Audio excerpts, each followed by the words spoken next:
omatisi doza bolingo bonzambeo na motema nanga mwana Yesu pona lisolo nanga na yo masi ya Yesu maloba eza timana ibonsukulu tubala totelemi biso nyonso likolo tubala 1 Jean totanga Yohani ya yambo chapitre 5 mokapo nango ya mitano verset 12 nzela nango ya zomi na mibale.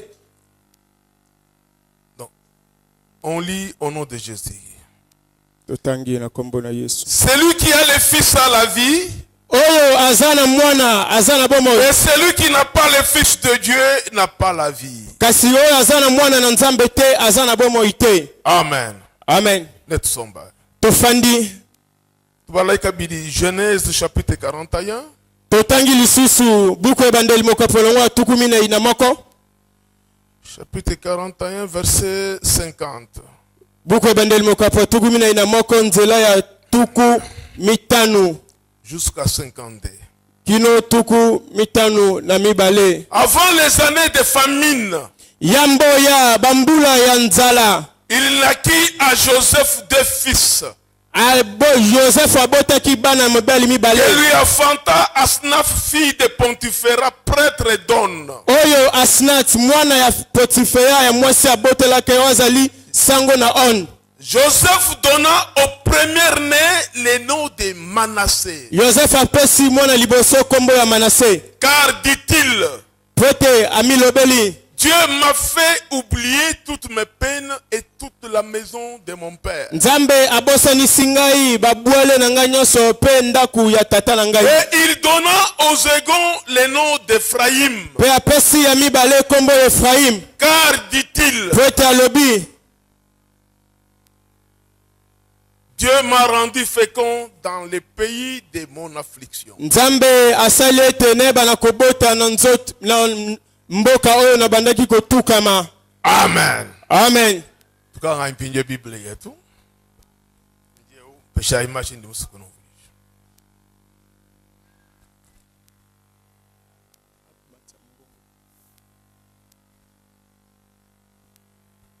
Ndi musukwa kula adishilanga na dihanka cha église ni synagogue. Na ingina lobela bokesenyeza kati na ekleza na sinagoga. Kari kumpala kwa kumva bwalo yebu ndi musukwa nshuku définir chiri église nchingai et puis synagogue mwina nchi. Yambo oke loko na ingina ndimbola ekleza za nini sinagoga peza nini. Ndi musukubanga ni mwako église. Na ingina bandana nu na eklezia. Mwako église. Eklezia. Urini signification umwehela ni mwako exode. Ezana ndimbola o ezana kati exode. Urini signification umwehela ni mwako uri bikini chrétien. Ezana ndimbola ndenge mako na ba Kristu. Bali chikondu chuva izelela mu Egypte. Pete eleko oyo isalela zalaka na Egypto. Chisamba cha Nzambi chivuchibikiri bwene chisamba cha Nzambi mu Egypte. Libota ebengama libota na Nzambe ute Egypto. Kadi diba dirichi hatuka mu Egypte. Kasi tangu bango babimi na Egypto. Chirichilo mpingyo ecclesia wa mukalenga. Ekomi sikoyo eklezia ya nkolo. Amen. Amen. Basa kubala chintu achi ni Bible. Na lingi bo simbelo kwana. Basa kubala ni Bible. Tolingi totanga ngo kati na Biblia. Psaume 114. Banzembu mokapo nango ya kama moko na zomi na minei.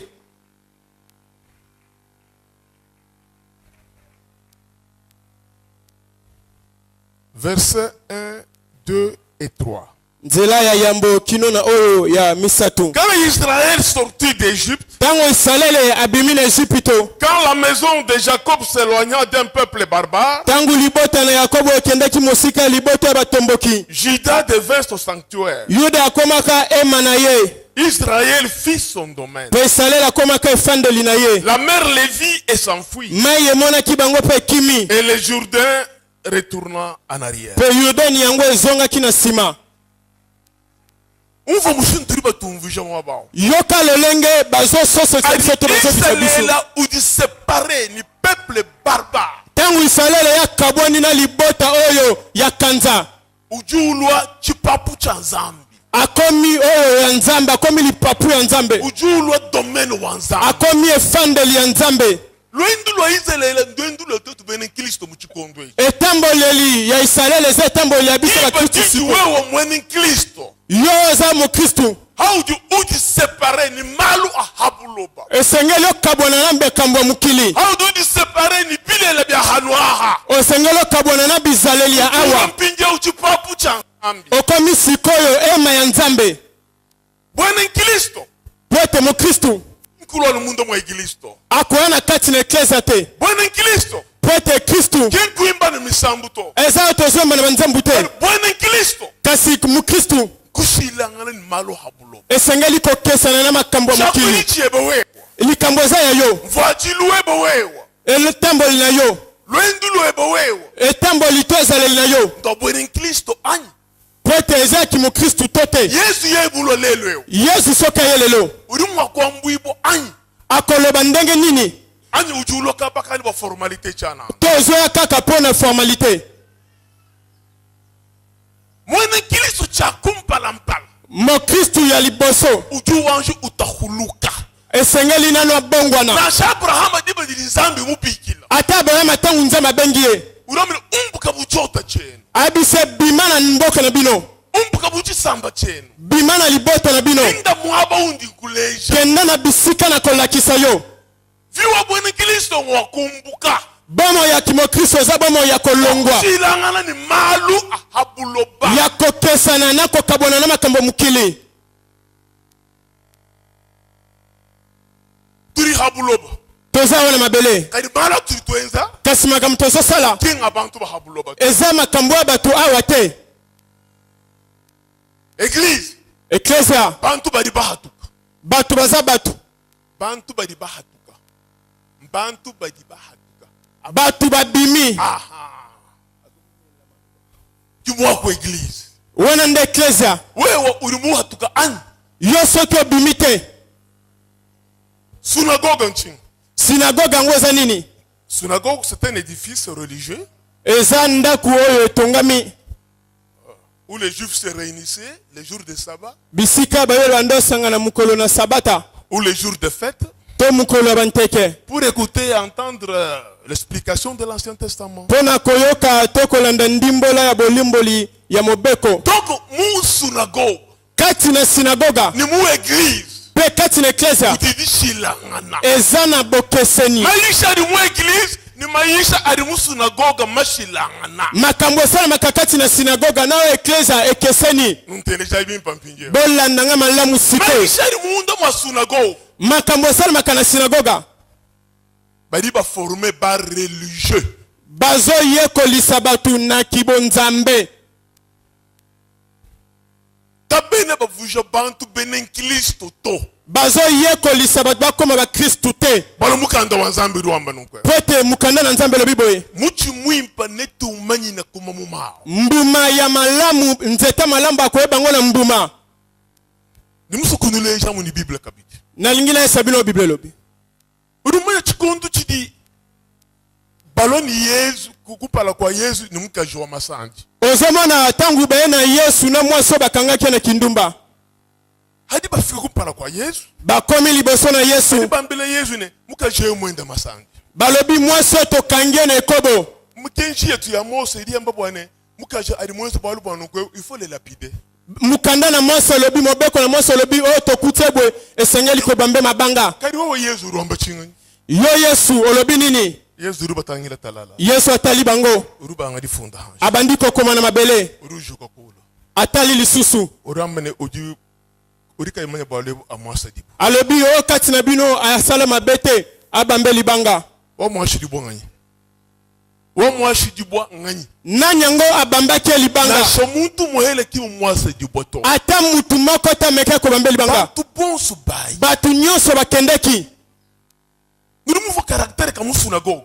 Wana nde ezalaki lolenge makambo ya sinagoga. Barankinier. Bato wana babomba kama makambo na mutema. Bobu doan wadi fundangana. Bona bango esengeli kofunda naka. Esprit de condamnation. Bazana molimo kokatela etumbu.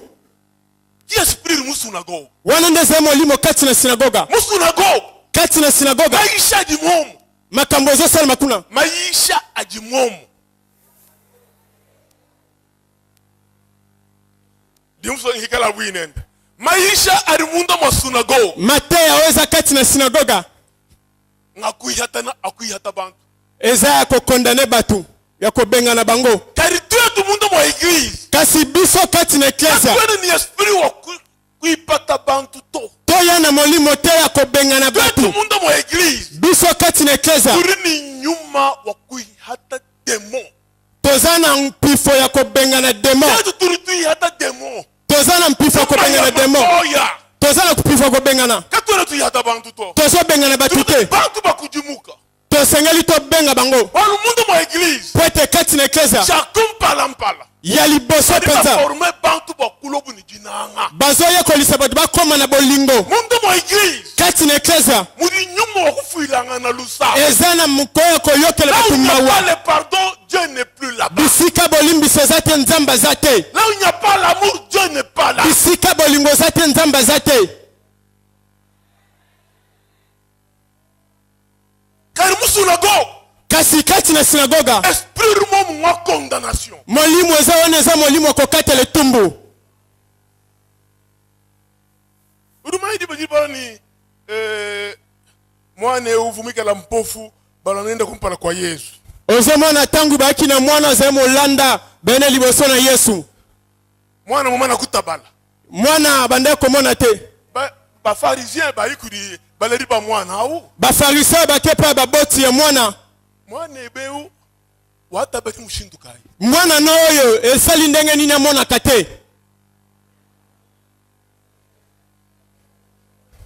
Mwana ebeu wafi kujumona mushindu kai. Esali ndenge nini mwana no akoma komona. Omuni ngape na yebili ngala. Telesh. Yoka. Baledi ba mwana au. Baboti ya mwana. Badi bambila ba pharisienne. Bayebisi ba farisayo. Wamu bala Bible bimb. Soko tangu Biblia malamu. Badi bambene mwana au kadi mukola ajakule yenka yenda. Balobi mwana oyo aza mukolo amilobela ye moko. Pourquoi manda munana nkwawa? Pona nini bayanola kibongo? Walu bafo bachino bone. Tetu bambene Yesu kuri mumuta baija mesu badi batuyata musunago. Alobi bandeko banga soki tolobi Yesu nda fungole misu bako benga na biso na sinagoga. Umuni esprit musunago wakuyata bantu. Yoka molimo eza na kati na sinagoga eza ko benga na batu. Haturi mwabeo. Biso tangu tozawa. Nyuma utu jinenda. Oyo sengei to toza nango. Bantu balejibo chaka biji. Eza batu ba zala malamu. Bantu bikela beneki.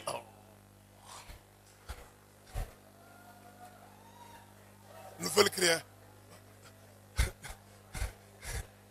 Batu ba zala bikelamu ya sika. Dans son palais, tout s'écriait. Ouais. Tu musibambene, mwana au kadi mukola ajakule yenka yenda. Balobi mwana oyo aza mukolo amilobela ye moko. Pourquoi manda munana nkwawa? Pona nini bayanola kibongo? Walu bafo bachino bone. Tetu bambene, Yesu kuri mumuta baija mesu badi batuyata musunago. Alobi bandeko banga soki tolobi Yesu nda fungole misu bako benga na biso na sinagoga. Umuni esprit musunago wakuyata bantu. Yoka molimo eza na kati na sinagoga eza ko benga na batu. Haturi mwabeo. Biso tangu tozawa. Nyuma utu jinenda. Oyo sengei to toza nango. Bantu balejibo chaka biji. Eza batu ba zala malamu. Bantu bikela beneki.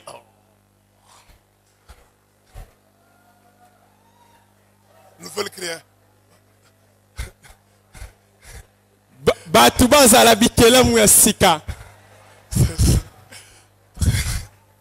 Dans son palais, tout s'écriait. Ouais. Tu me supportes. Tu me supportes.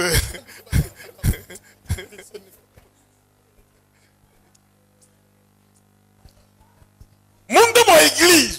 Na kati ya eklezia Atru timana bwa kuisha. ntango tozotelema mpo na koteya Atona tu former bantu bwa kuloba religieux to. biso tozolakisa bato te bakóma bato ya Atona biyamba tu former bantu babali ba fanatique betu to. tozokomisa bato te bakóma bafanatike ya bato bantu babakela ba fanatique ba Yesu. tozoteya bato mpo bazala bafanatike ya yesu nde Balu meme ne mpita. po ete mabe eleki Balu meme ne mpo mpita. nga na koleka Yeye na hita. ye mpe akoleka Kari Yesu kakuita. kasi yesu akoleka te.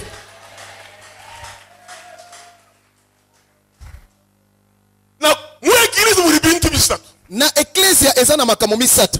nyuma wa jinanga Molimo ya bolingo, nyuma wa kufuilanga na lusa molimo ya koyokelaka bato mawa, nyuma wa mitendelelo pe na molimo ya losambo. ali bintu bisatu ebikabye na mundu mwa eglise Soki biloko misato na asha eglise wamikala sato, pasteur ata oza asha moteyi, wamikala ngani ata oza prophète, wakumona jolu to yo komona lola te. wala mukandori wamba nonkweweo Po Biblia elobi nasha boye, binga kule ni miakulu mihami ata na koloba minoko ya sika, nasha meme mwenze miracle mine ata nasali bikamwa, nasha meme nyisha mumune bantu bikuluka hanshi ata na oteya bato baokweya bazoganga. hangi kala chene ne jinanga Soki kati na nga bolingo eza te, ndi muntu chana naza mutu pamba.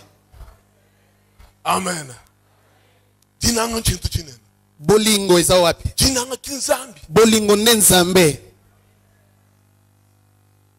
teleja Yoka mu Marc chapitre 10 malako mokapo nango azomi, mu verset 21 nzela nango tuku mibale na moko. linga kulobwa muntu mubanji Nazolobela moto ya bomengo. muntu mubanji uva religieux Moto ya bomengo azaki moto ya biyamba, umenye bible bikona ayebi Biblia makasi, mais il lui manquait quelque chose kasi eloko moko ezalaki kozanga ye, c'était la vie éternelle ezalaki bomo ya seko. utuye kumpala kwa Yesu Moto oyo aye liboso ya Yesu, mukalenga mokonzi, nyenze bishipo kwete moyo wa chende nasala ndenge nini mpo nazwa bomo ya seko?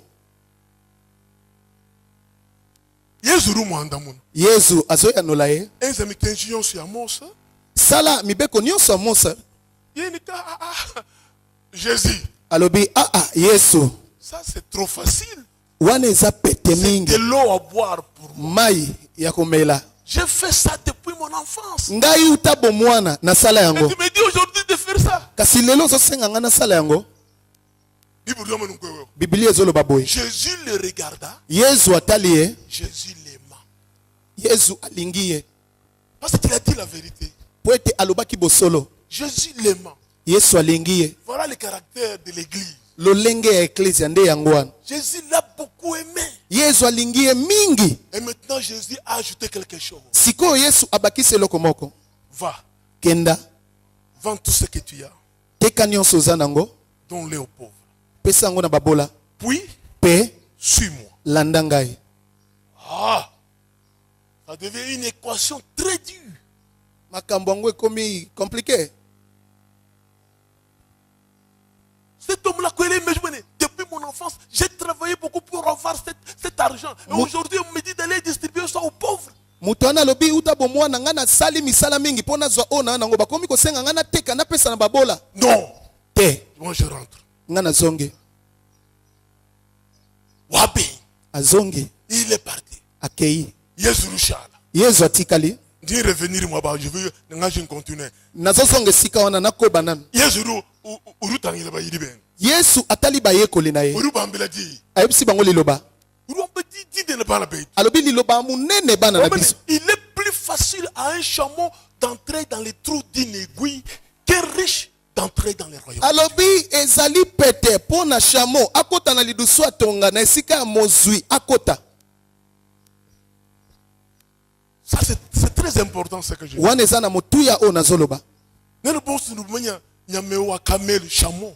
Bino biso nyonso oyo toyebi nyamo babengi shamo. Un jour, on voit que télévision, ntangila ma documentaire, même kumona nyamawa chameau. Mokolo moko nazaki na etando moke nazotala documentaire na moni shamo. Même kumona nyamawa u utu nyama ujuwende nanga mu désert. Na moni ye atambolaka na mokili na biliki. Myaba mikala très difficile. Azalaka pasi nyama wana.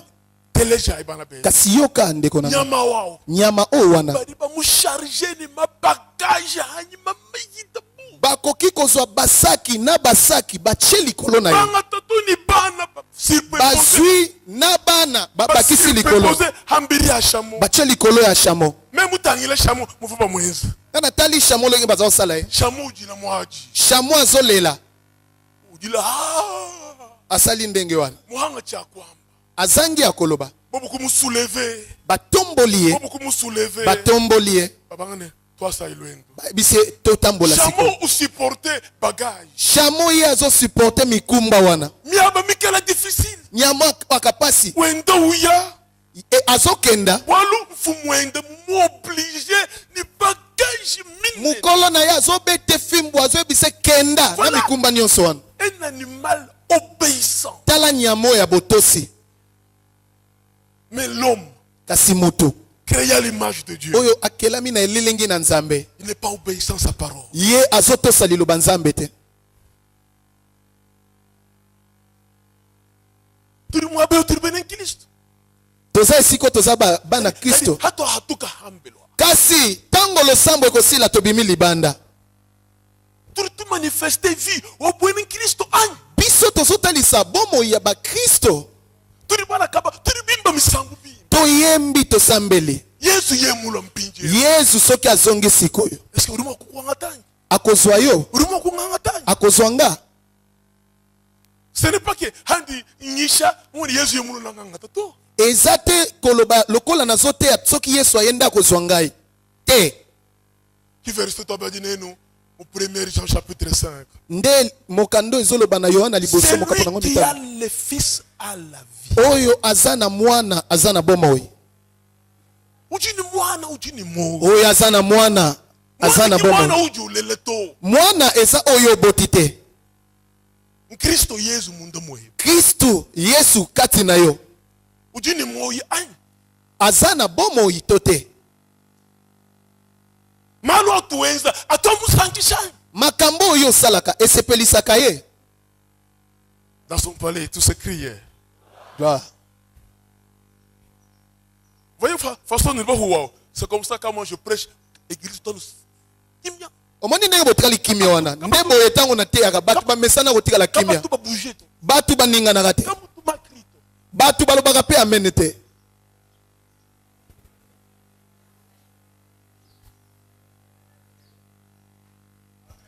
Amen, amen. Amen. Jésus revient bientôt. Yesu azosonga kala te. Vous voyez, uri mune muchi sens. Ozomona na Kinshasa Ouais, uri mune muchi sens. biso tozawa na Kinshasa Zambi mukwenze la grâce. nzambe soki asali yo ngolu Oh. Zambi mukwenze la grâce. nzambe asali yo ngolu C'est ça. Zambi mukwenze la grâce. nzambe asali yo ngolu Wa kuikala muchi sens. ya yo ozala na Kinshasa O mai ni sabango. ozosokola mai na savon Ou changer de sabbat.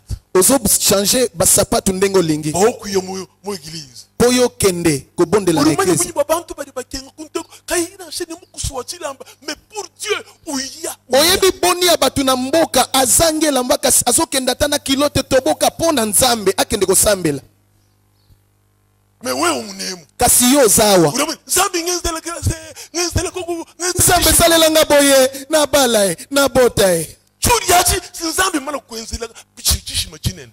nzambe akosalako bikama monene. Urumanye bantu bikai bali bajima kumana mu chinsanse chi kabiba kuchumona to. Oyebi boni bazalaka na posa ya baya na Kinshasa awa kasi bazozwa ngolu wana te Chinsanse mputu abako. ye mpo na ye ntango yo ozosambela poto ye azoloba nzambe pesanga voyage ya Kinshasa Urumanye chinsanse chi mputu abako. alobi Kinshasa oyo nde poto ya bakongole Bako bajima makuchumona kabe makuchumona. bato mosusu bazoluka bamona yango Toi. kasi yo Dieu t'a fait grâce. nzambe asali yo Pour ngolu le glorifier. mpo okumisa ye Pour marcher dans l'intégrité. mpo otambola na bosembo Il vous est impossible. ozokoka Mais te un chameau. lo kasi Mais un shamo obéissant. ye azotosa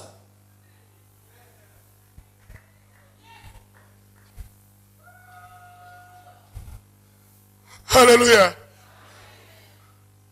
Alléluia. Amen. Un chameau obéissant. shamo azotosa Oui, ta bouge. azondima Kadi wewe bwadija nzambi. kasi yo mpo na liloba na nzambe Bokudi tumikila. mpo omitika Urubusa bone. Nalingi na kende poto. Nimuso kye kumbutu. nga nalingi mikili ya poto Dimuso kwenze nunku. nalingi nasala boye Orishingana bintu binene. o nakoma moto Porque Bible romba nunku. nzoka biblia ezoloba boye Premièrement, yambo na nyonso cherchons le royaume toluka nanu bokonzi ya likolo de Dieu. bokonzi ya likolo Les restes, ce sont des matapishi. mayema tikali maza matapishi Abraham, abalahama tu seras une source de bénédiction. yo kozala liziba ya lipamboli Quand ça? Quand? ntango nini Quand tu sors. ntango yo okobima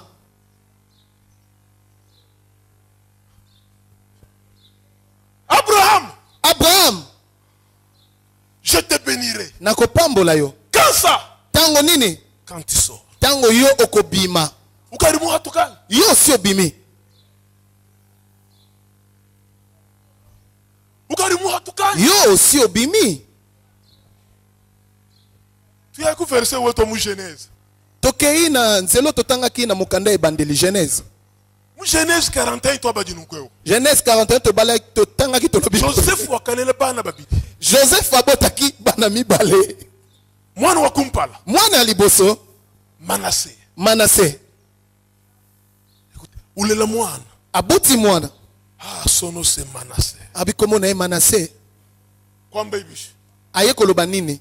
Dieu m'a fait oublier. Nzambe abosani singa.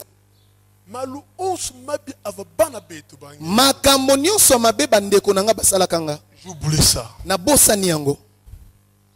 C'est ça Manassé. Nde yango wana Manassé. Église. Ecclesia. Bimpa ikala Manassé. Biblia ezala Manassé. Ezala Manassé. Bimpa ecclesia. Malamu Ecclesia ezala Manassé. C'est ça. Ikala uwa moi malu mabi. Bosanaka makambo mabe basali yo. Pourquoi tu te rappelles toujours des choses anciennes? Pona nini yo kanisaka makambo maleka? Tatu bumuko bumuko ezele bibi. Mot asalelaka nga mabe. Tatu bumukashi bumuko ezele bibi. Tata mwasi asalaka nga mabe. Hakulo kueba. Tango aye pa na yo. Moyo walukino kushi. Oyoki kanda ya koyinema ti yo. Pourquoi il est venu ici? Pona nini aye awa? Qu'est-ce qu'il est venu chercher? Aye koluka nini awa? Je ne l'accueille pas. Nga na koyamba ye te. S'il vous demande où est votre père, s'il vous demande où est votre père, Saka tuni tata no aza wapi? dire qu'il n'est pas là. Ou bien loba azate. Eba muzu mulala. Yo na ndako olali. Et tu dis que tu es chrétien? Yo lobi oza mo Kristo. Manassé. Manassé. Joseph Joseph. a oublié tout. Abosani nyonso. Alibana babu balwa. Tango bande ko na yeba ye. Il les a accueillis. Ye ayambi bango lisusu. Boye bari bakwenze na bibi. Bawo basaleli yo mabe. Urimo kuba kichilani. Yo koki koyamba bango. Triba somba mwapeo. Tofandi awa ndenge Bakwa tofandi. mbashilangana. Bamisusu balobanaka Bakwa te. bukabena bendelangana to. Bamisusu batananaka te. Bakenda kepa na yete. Epa na ye na okende te. Asalaka bongo, asalaka bongo. Vous refroidissez l'église. Bino bozo komisa Ecclesia malili. Vous savez pourquoi Israël a fait 40 ans au désert? Wepi pona nini Israël a 40 ans na mokili Qui ya avait dit Filiki? qu'ils feront 3 jours? Nzamba alobaki baosa 3 mikolo jours de misatu. marche. Mikolo misatu ya Pourquoi ils ont tamboli. fait 40 ans? Kasi pona nini bambule bele? À cause du péché. Pona tina lisumu. Ça veut dire quoi? Elingi koloba nini? Chaque fois, how do we pécat? Tango nyonso yo sali lisumu. Ata ozo sambela makasi. Bénédiction à quelques mètres. Lipamboli o ekomi na tango How muke. do we pécat? Tango yo sali Tu lisumu. recommences encore la marche. Yo obandeli lisusu etamboli. À zéro. Obandeli na zero. Pour atteindre encore près de la bénédiction. Po okoma lisusu pe na lipamboli. Okoma ndeni. Yo koki kokufa na nzela. Vous voyez? Amen, amen. Tu as fait beaucoup d'années dans l'église. Osali bambula Tu dis epele que na le pasteur n'a pas d'onction. Obi mobateli na Non, mafuta c'est pas sili qu'il n'a mikolo. pas d'onction. Te yondo za na epakolami te. Obéis seulement à la parole. Tosa kaka liloba. Tu verras la gloire de Dieu. Okomona nkembo na Nzambe. Qu'est-ce qu'est la gloire de Dieu? Nkembo na Nzambe eza nini? Qu'est-ce qu'est la gloire de Dieu? Nkembo na Nzambe eza nini? quoi? Eza nini? Oh, fais-moi voir ta gloire. Monisanga nkembo na La yo. gloire de Dieu, Nkembo na Nzambe. c'est l'expérience vécue toi-même. Eza kobika C'est ya ce que makambo Dieu a fait ozobika. de toi. Oyo Nzambe asali yo. Depuis que tu es chrétien. Uta yo za mo Kristo. Tu Nzambe ukari mukwenzela kokunchini. Nini Nzambe asi asaleli yo? Dans son palais, tout se criait. Écoutez, nous sommes au Yoka na ngina lobela likambo msusu. fond de mon église. Awa na kati ya Ecclesia. Nous sommes mukela. Webi mungwa. Nous avons benza mukela publicité kwa radio. bosi boyoka bazosa la publicité ya mungwa Mungu publicité akitoko ezali awa. Mungu ya bien. Boya kosomba na mama poto Mungu. Te. Mungu kaba tuba wenzela publicité. mungwa basalela yango babetela yango tangwa te Mukela utuji enzela publicité. ye moko amibetelaka ntangwa mungwa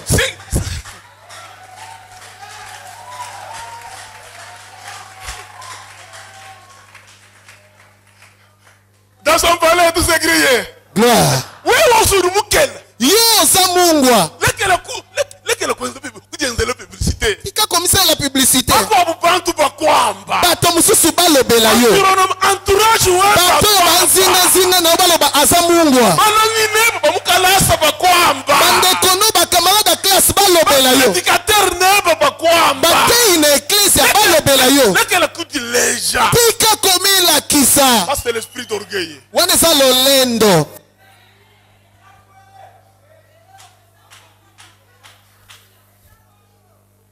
Dans son palais tout s'est grillé. gloire Deuxième enfant de Joseph, mwana mibale ya yosefu c'est Ephraïm. efraim Qu'est-ce que ça veut dire? elingi koloba nini Dieu m'a rendu fécond. nkolo akomisi ngai moto azobota Dieu m'a enrichi. nkolo yesu apesi nga bomengo Dieu m'a fait ce que je suis aujourd'hui. nkolo akomisi nga oyo naza lelo Il a commencé à glorifier son Dieu. abandi sikoyo kokumisa nzambe na ye C'est ce que Dieu lui a fait. oyo nzambe asaleli Mais aujourd'hui, kasi lelo Bantu Kimba soit. Le Bantu Mbananga Bou Ephraïm. lelo bato balingi ki efraim Kimba Nanga Mou Manaseto. balingi manase te Mbaso Bikala une voiture, bois pasteur Mousteki. alingi azala na mutuka lokola ya paster florent Voyage minena. avoyageaka lokola mobateli Bamona Yemu Kinsanse Mwemu. bamona nga na kinshasa Tu vas wa devenir aussi longtemps que tu n'es pas menacé. yo kozolinga osala ntango yo oza manase te D'abord, sois menacé. yambo na nyonso ozala nanu manase Bika Shibodi dans un béton. betela yesu maboko ebele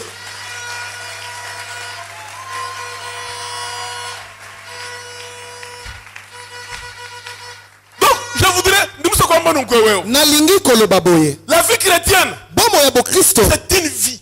eza bomoi Une vie où tu dois adopter votre tout kwikala. bomoi topona mpo tozala Vous me dites, Ephésiens ou Toambila. lokola efeso azoyebisa biso Dieu nzambe nous a élis ye apona biso avant la fondation du monde. yambo abokelami ya mokili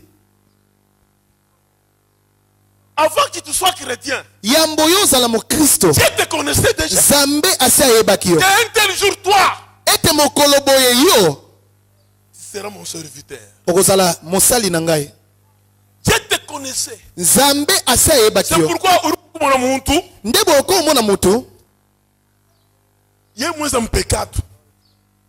Il y a moins un pecado. ye asali lisumu Kaimwanji kumanya nzambi to. nanu ayebi nzambe te Hadi weza mpekatu, asali lisumu mwana ou regretter intérieurement. omoni na kati ya bandi koregrete Pourquoi j'ai fait ça? mpo na nini nasali boye Dimbenga bintu chile msokwenza to. Pourquoi j'ai fait ça? mpo na nini nasali boye On me dit qu'il y a délivré to, mais tu dois le pousser pour kwenza mpekatu aïe aïe aïe. nalingi nasala lisumu mpo na nini Mwana nous weza mpekatu. omoni ye Mais asali dans lisumu lui, il regrette de ce qu'il fait. C'est-à-dire que c'est Dieu qui te parle intérieurement. eza nzambe nde akolobela yo na kati Uruendo uko approcher. aza na kati ya kopusanisa yo Wendo kusemeja. azopusa yo Ne ututakena neti. ete motema no ekutana na liloba Diadi di kusulula. liloba na ye efongoli yo Vous savez, si tu es élu par Dieu, soki oponami na nzambe uduaja kalengela bana betu. Uduaja kalengela. oza moto ya libaku malamu Au moins, ba député ba mumonda baba. ozomona badepute ya mokili oyo Badi penza badi suisha bakuba élire. baza kosala bamakambo ebele mpo ete bapona bango avant qu'il soit député, ou vous, je ne pas tout bon sou, ou Lala ne pas tout bon sou, ou Séré ne pas tout bon sou. Yambo az akoma député azolia na batu nyonso azoseka na batu nyonso azolala na batu nyonso. Mais une fois élu, kasi tango ye aponami kaka il change abongwani sa façon de marcher, lolenge na kotambola sa façon de manger, lolenge na kolia même ses amis. ata bilamba na ye Uju loin pas ami baya baya. azoya na akomi na baninga moko kaka ya likolo Hakadi wenda, ntango akotambola badi ba mwela moyi. bazopesa mbote Bonjour honorable. bazokita na se ye bamatise likolo Bonjour. mbote ye atalaka te ntango aopesa mbote aotala te Comment ça va? boni Balu ukadi honorable. po ete ye akomi honorable Kaji wewe ni même. kasi yo nanga Élu par Dieu. baye oyo baponami na Les nzambe honorables célestes. honorable ya lola Pourquoi tu dois buba mondain? mpo na nini tokotambola lokola bato ya mokili Pourquoi nous marchons comme les mondains? mpo na nini tokotambola lokola bato ya mokili Nous les honorables célestes. biso bahonorable ya lola A dit promesse en Zambi ou en ntango bilaka na nzambe elobi boye l'ange de l'éternel ete mwasi na yawe campe autour de ces aza kobaluka et les épargne au danger. zingazinga ya baoyo ye aza komema bango mosika Un honorable terrestre. honorable ya mokili Parce que là, il m'a moulé. bango ye eza basoda Mais toi, kasi yo tu es gardé par là. yo eza bange ya lola yes Uji ni bo bochi. obanga pwani Bo buti na bochi. kobanga osala yango ya nini Bo lo bokes no di la kanani. likambo moki obandi kolelalela Non. te Bo lo mundo mwe boyo. oyo aza kati na yo Mutambo ba habulo. aleki baoyo ya mokili Pourquoi ta Zambi? tosima nzambe Ba tu kwa kushikiji. tokangama na ye Pourquoi ta ide janza? tokangama na ye liloba na nzambe Tumona ibutumbi. tomona nkembo na ye Amen, amen. amen Église. eglesia Tu peux la imujinanga jilela. tokota na kati ya bolingo ya solo Tu leja iboste tete tu benen Kristo. tolakisa ete biso toza baklisto ya Tu solo leja idisi langa na dietu ni batu ba habulo ba. tolakisa bolingo na biso na bato ya mokili Là nous deviendrons des vainqueurs. wana tokomi balongi Tu sais, hadi muntu itabuja nzana. oyebi mutu soki andimeli nzambe Hakari mu exode mutayela ko éternité. ntango akomi na exode abandi kotala likolo Dieu devient ennemi de tes ennemis. nzambe akomi nde monguna ya banguna na yo Lekela kujila kana. tika kolelalela Ngari nshikisha. nalingi nasilisa Écoutez, yoka urumanya différence il y a ngati ambuji ni mukoko. boyebi bokeseni ezali na ntaba na meme Balumema ndi villageois. po ete ngai naza mouta Mvundama mikoku ni mbuji ya kakwa imema. nazalaki kobokola bameme mpe bantaba ya koko na nga Haturi tu isiko kubisuku. soki tomemi yango na zamba Luhele lulumo kutute bikol. mopepe koki koya makasi Utu mwana mbuji bankujila mwana. omoni ntaba bandi kolela aleli bebebebebebe azobaluka azolela Mwana kudi kako ngambine. Hey Damas lo kulukasa. omoni koko abeleli damasi yaka noki Katangila mbuji. kende kotala ntaba Nyanga tangila mbuji. ntango nakimi natala ntaba Mwana mbuji ujikana. nazomona ntaba azolelalela azobaluka azolelalela Kani mukoko. kasi meme Mukwanu vi ye atelemi utangile. azotala atali mopanzi Utangile. azotala mopanzi Amen. amen Zambi rujire ni wewe ni mema. nzambe alingi ete yo na nga Tikala mikoko. Katu karibu mbuji to. tozala lokola ntaba te kasi tozala lokola meme Kesa ujila kana. likambo moki obandi kolelalela Upere makula mu église. ya moki obandi kolelalela Kesa ujila bantu. likambo moki obandi kolelalela koyina bato Eme nikubikile bwana. Wewe udidi kwa shorokor spirituel. nga nalobi ete oza la koshoko spirituel Udi kwa shorokore. Mwana yedu kwa shorokor. Baba mama mwana wako shorokor. Keno mwambula to. Me mwana wa sante wa. Udi mwana musambushi. Bebe. omoni mwana aza na koshoko yebe na baomema ete me mwana oyo aza kitoko bazotombola ye Mwana udi ni sante. mpo na nini mpo ete aza na sante ya Mwana udi kitoko kitoko. aza kitoko Kani mwana wa kwa shorokor. kasi oyo azobela koshoko ye na omema ete na yo ke somo Bate pas somo. Balu même mulenga ndi boko didimo kutuka.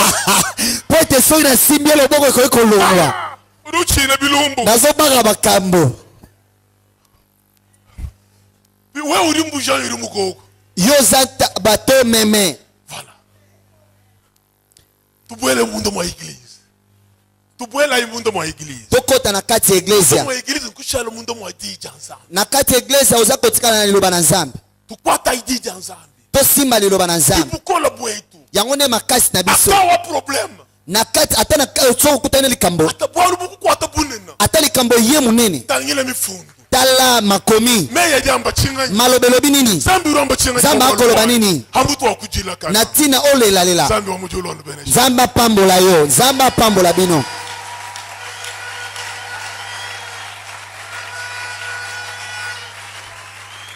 Maman Chombo est priée de sortir pour voir sa fille qui Maman Chombo baba sengo bima libanda po itota la mwana na mwasi libanda azosanza libanda Ndimuso tulomba nzambi. na yina bonde la nzambe Tulomba ibonso nzambi. to bonde la biso bonso nzambe Nzambi wa nyeze ngikale mundo mwa église weba. nzambe sala ete ngai nazala na kati ya eglise na Chikali yo muntu wa ujila kananga na to. nazala moto akolelaka te Ngeze ngikala muchi mwenye mumalo. kasi nazala molongi na makambo manso Mbusha mubilele bya sinago. longolanga na bamakambo ya sinagoge Ngeze mwene nkilisto mujala. kasi ngai nazala mokristo afandi Tulomba ibonso mujine ra Yesu. tomboli mingongo tobonde na kombo na yesu kristo Nzambi aleluya munena. nzambe monene Musungiri wa bantu. mosungi ya bato Mulami wa mioye. nzambe abatelaka milimo na biso Tukusaka jile bwalu bwa mutunanga. kokopesa lokumu mpe Dimpelesha biso église weba Seigneur. nazopambola eglise na yo nkolo yesu Oh, tuvije bantu bakola mudidi ya batatu. tolokomisa biso bato Tumona batoli na chanza liloba na yo cheba. tomona loboko na yo Bwalu bwa wewe uri mukalenga wetu. ete yo ne nkolo na biso Ndo pa bana beba Seigneur. nkolo bikisa bana na Laba yo bana beba mukalenga Yesu. bomba bana na yo Tuli nkolo kuchikondo yesu chikole. toza na ntango ya Chikondo pasi cha malu makole. Na ntango ya Kani makambo ya wewe pasi. ulifanya mikoku yeba. Kasi yo yebi Utuwe makambo ya biso. arnye kudanger. Eho twasakebila. yawe Fumini sanzolama changa bikwamba no wewe. kembo lokumu esonge pa na yo Jina la Yesu Kristo. na kombo na yesu kristo Amen. amen ese okobeta maboko makasi